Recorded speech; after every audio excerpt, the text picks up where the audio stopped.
Bonjour, donc dans cette vidéo, nous allons corriger les exercices 3 et 4 qui correspondent aux exercices du jour 2 sur la formule des probabilités totales et l'indépendance d'événements.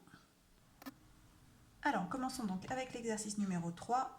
Dans une crèche, chaque matin, Alexandra fait la sieste avec une probabilité de 0,7 et on sait que si elle fait la sieste le matin, elle fera à nouveau la sieste l'après-midi avec une probabilité de 0,2 et que si ce n'est pas le cas, eh bien elle fera la sieste l'après-midi avec une probabilité de 0,9. Donc il faut représenter cette situation par un arbre qu'on va compléter entièrement. Alors, le premier étage de notre arbre, c'est elle fait la sieste le matin ou non. On peut déjà compléter les probabilités. Donc elle fait la sieste le matin avec une probabilité de 0,7, donc une probabilité de 0,3 qu'elle ne la fasse pas. Ensuite, deuxième étage, elle fait une sieste ou pas l'après-midi. Donc, si elle a fait une sieste le matin, la sieste l'après-midi se fait avec une probabilité de 0,2 et donc 0,8 pour le fait qu'elle ne fasse pas l'après-midi. Ensuite, si elle ne fait pas la sieste le matin, elle fait la sieste l'après-midi avec une probabilité de 0,9. Ça, c'était pour la question 1. On continue avec la question 2. On nous demande la probabilité qu'elle ne fasse pas du tout la sieste dans la journée, c'est-à-dire ni le matin, ni l'après-midi. C'est-à-dire la probabilité de M bar inter A bar. Alors, ici, on va utiliser la formule de probabilité conditionnelle qui nous dit que cette probabilité est égale à la probabilité de M bar de A bar sachant M bar fois la probabilité de M bar. La probabilité de A bar sachant M bar, elle est de 0,1 et la probabilité de M bar, elle est de 0,3, ce qui fait 0,03. Donc il y a 3% de chance qu'elle ne fasse pas du tout la sieste. Continuons avec la question 4. On cherche la probabilité qu'elle fasse la sieste l'après-midi. Donc probabilité de A. Donc c'est ici qu'on va utiliser la formule des probabilités totales.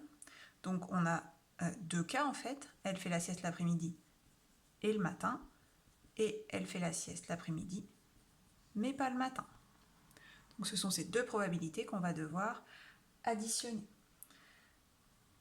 Pour chacune de ces probabilités, je vais appliquer la formule de probabilité conditionnelle, comme au-dessus, c'est-à-dire P de A sachant M fois P de M pour la première, et pour la deuxième, P de A sachant M bar fois P de M bar. Je n'ai plus qu'à remplacer, donc P de A sachant M, c'est 0,2, fois P de M, 0,7. Ensuite, P de A sachant M bar, c'est 0,9, fois 0,3, ce qui fait 0,14 plus 0,27, soit 0,41. C'est terminé pour cet exercice numéro 3. On va pouvoir passer au numéro 4. Bien, dans cet exercice numéro 4, on vous dit, dans un magasin de décoration, 20% des clients achètent de la peinture, 80% de la tapisserie. Parmi ceux qui achètent de la peinture, la moitié paie à crédit, et parmi ceux qui achètent de la tapisserie, les 3/4 paient à crédit. Première question, un arbre pour représenter la situation. Donc c'est soit peinture, soit tapisserie, avec une probabilité de 0,2 pour la peinture et de 0,8 pour la tapisserie, c'était déjà donné. Ensuite, pour la peinture, soit ils achètent à crédit, soit non. À crédit, c'est la moitié, donc 0,5, et donc l'autre moitié n'achète pas à crédit. Pour ceux qui achètent de la tapisserie, les 3/4, donc 0,75, paient à crédit, et un quart, non. Alors, deuxième question, est-ce que les événements, le client paie à crédit, donc nous ce qu'on a noté, C,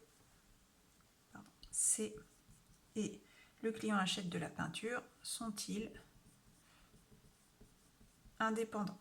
Donc on a deux manières pour prouver que des événements sont indépendants. Donc s'il faut regarder dans la carte mentale, c'est soit P de C, je vous l'écris, inter P, c'est égal à P de C fois P de P. Ou alors la probabilité de C sachant P est égal à P de C. Alors ici, qu'est-ce qu'on va utiliser?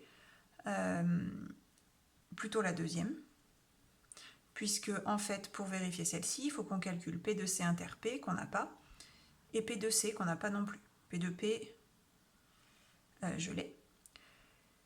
Donc j'ai deux choses à calculer. Ici, P de C sachant P, je l'ai. P de C, je ne l'ai pas, mais ça me fait que ça à calculer. Donc c'est cette méthode-là que je vais retenir, sachant que l'autre aurait fonctionné aussi, c'était juste avec une étape de calcul en plus. Donc vérifions si P de C est égal à P de C sachant P. Donc là, on a P de C à calculer. Alors, P de C, c'est la formule des probabilités totales qui va nous permettre de l'obtenir. C'est P de C inter P, ou alors P de C inter T. La formule des probabilités conditionnelles va me permettre de calculer. Donc, pour P de C inter P, pardon, c'est P de C sachant P fois P de P, plus P de C sachant T fois P de T. Alors, P de C sachant P, c'est 0,5, P de P, 0,2, P de C sachant T, 0,75, fois 0,8. On obtient 0,7. Alors maintenant, est-ce que P de C sachant P est de 0,7? Non, puisque P de C sachant P est de 0,5. Donc, hop, je vais continuer ici. P de C sachant P est égal à 0,5. C'est différent de P de C. Donc, P et C ne sont pas indépendants.